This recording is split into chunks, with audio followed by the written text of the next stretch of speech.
What if you could handcraft the exact network packet you wanted, flip every flag, and see how a server really responds? That's HPing3, the network smashing tool. In this video, I'll show you how to craft custom TCP, UDP, and ICMP packets, scan open ports, trace routes, and test your own firewall. You'll learn the real commands and how defenders use them. No experience needed. HPing3 is a packet crafting tool. Normal tools send normal packets. HPing3 lets you build a packet piece by piece, choosing the protocol, setting the flags, even spoofing the source address.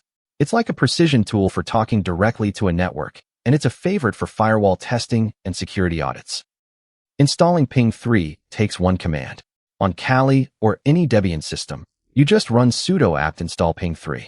It's lightweight, under 300 kilobytes, and it brings its own packet library, so it can craft anything you throw at it. First job, port scanning. HPing3's scan mode checks a range of ports on a target and tells you which ones are open. The command sets the SYN flag and sweeps the ports you choose. An open port is a door. Knowing which doors are open is the first step of any audit. The real power is the packet modes.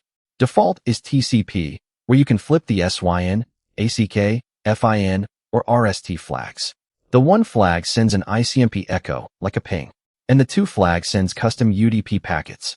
Each mode crafts a different kind of packet, so you can probe a network from every angle.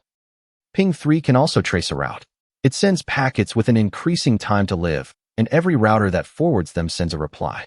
Hop by hop, you map the entire path your traffic takes across the internet to the target. Perfect for finding where a network slows down. Now the important part, how you defend. Firewalls inspect every incoming packet and drop the ones that don't match your rules. Filtering suspicious flags and unknown ports stops the noise before it reaches your server. And one hard rule, only ever test systems you own or have written permission to test. Launching floods at someone else's network is a crime. If you want to learn network security and ethical hacking, hit that subscribe button.